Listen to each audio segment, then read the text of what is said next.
What's up, guys? Today we will be comparing the iPhone 10 to the iPhone 14 Pro. Let's go ahead and see, are these upgrades enough to make you want to upgrade? So let's actually start off with the price. The 14 Pro, $1,000. The iPhone 10 is actually going for around 200 bucks. Actually, I'll have that link down below. I have a ton of videos on the 10 if you guys want to check that out.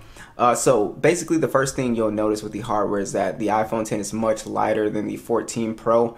And then also, it's just easier to handle because of the smoother edges compared to the more boxy, sharper edges on the 14. Also, you will notice a matte finish on the 14 Pro, and then you can have a more glossy finish. I still think the 10 and 10s actually some of my favorite designs. They just have this really classy look to them.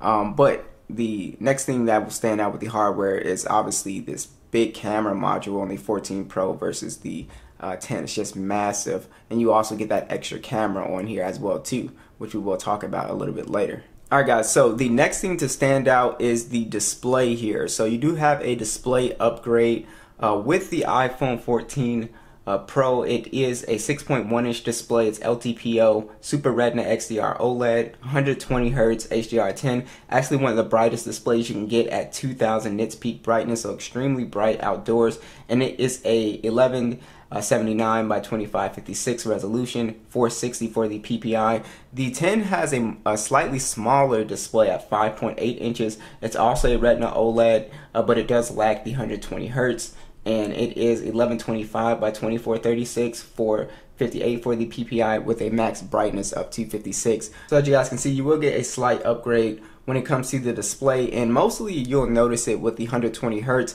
And also you will see that you now get a punch hole or a cutout instead of the notch as well. So you guys can see that. So it is I guess less intrusive on content, the punch hole, so it just depends on if you like it or not. But definitely I think the biggest differences with the display honestly is the 120 Hz. It does feel a little bit more smoother when you're scrolling and swiping, and then also the punch hole, it just makes it look a little bit more you know, up to date.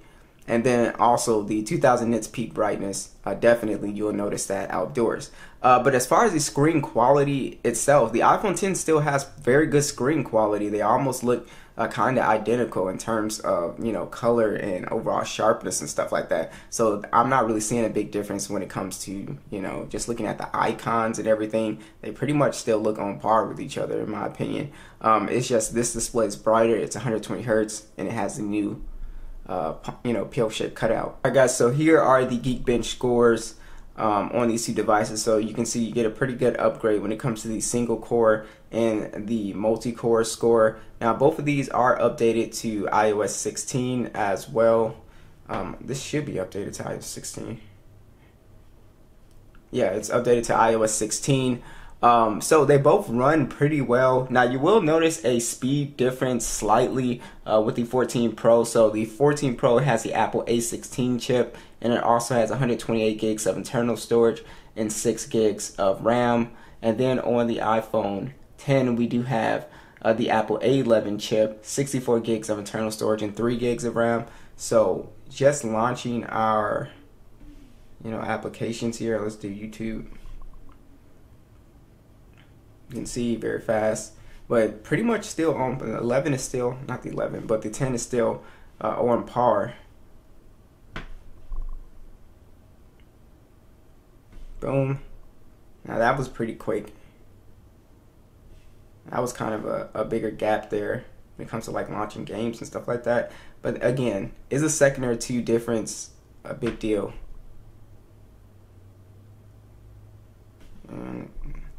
Let's go ahead and try. So you guys can see, not too much of a difference there. Let's go ahead and try PUBG.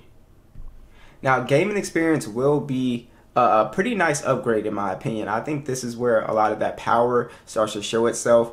So when you start to play, you know, demanding games like PUBG, you can play at higher settings, at higher frame rates.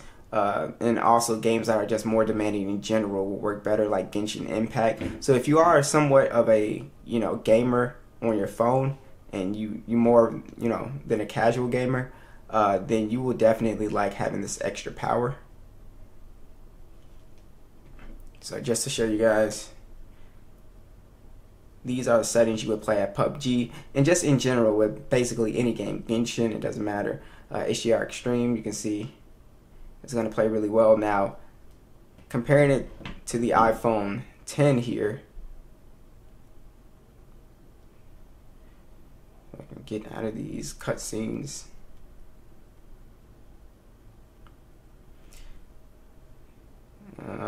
You will get your high settings are HDR Ultra, which is not bad, but it's not, it's not 60 frames. So you can see that sort of difference there in terms of power. You will get better graphics and overall more consistent frame rates with the 14 Pro. But if you're not a gamer like that, then the iPhone 10 is still pretty good for gaming. It works just fine. It's not a slow gaming phone at all. Alright guys, let's go ahead and check out the speakers and see which one is louder.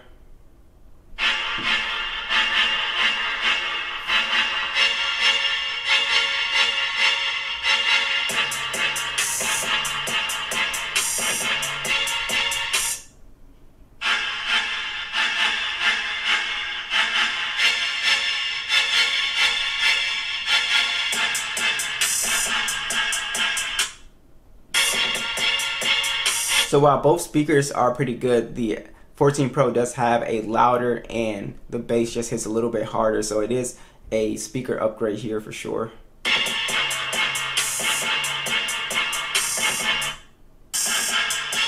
Yeah, it just makes the sound a little bit more fuller. So definitely you are getting a speaker upgrade. Both these phones have IP ratings, so they can get wet. They both have NFC with the Apple Pay. They both have Face ID, which honestly works the same. One doesn't feel faster than the other in my opinion. Yeah, they still feel pretty much on par with each other. Alright, so let's go ahead and talk about the cameras. So I'll show you guys the side-by-side still so you guys can see, but let's talk about the specs first. So the 13 Pro, it does have the new 48 megapixel standard, a 12 megapixel telephoto with 3x optical zoom, and then you also have a 12 megapixel ultra wide. It can shoot in 4K 60, and then a 12 megapixel selfie cam on here that is also new, that can shoot in 4K 60 as well too. And you also have some modes on here that you don't have on the 10, like the cinematic mode. It is on the front as well too, which is really nice.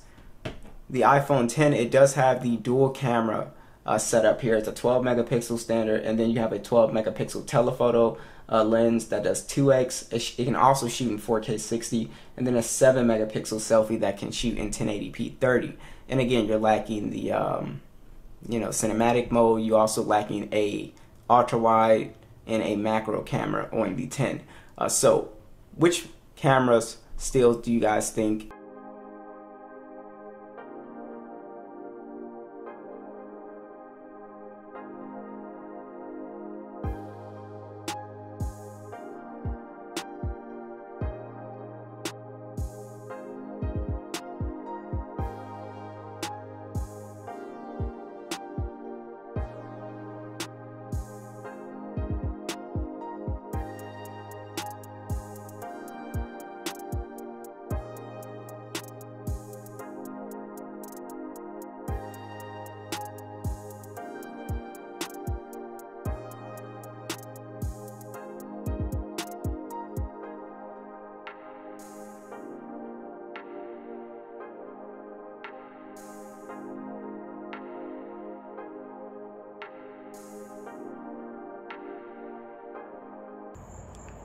Here's the 14 Pro.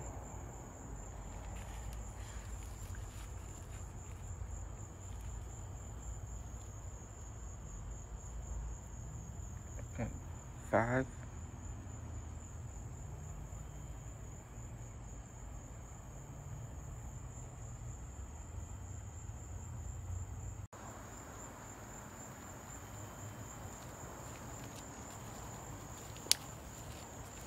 Here's the iPhone 10.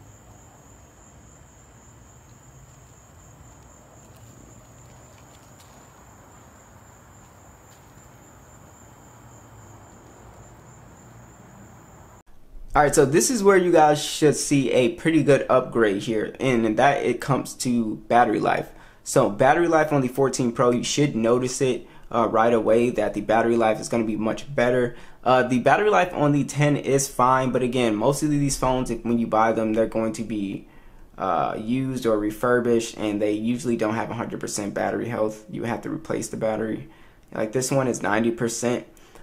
This one actually gets me pretty good screen on time. I'm able to get like close to 6 hours of screen on time, but it's nothing in comparison to the 14 Pro. This phone can easily get up to like 8 hours of screen on time very easily. As far as the battery specs, the Pro does have a 3200 milliamp battery. It does have the MagSafe wireless charging as well too, and then your standard wireless charging.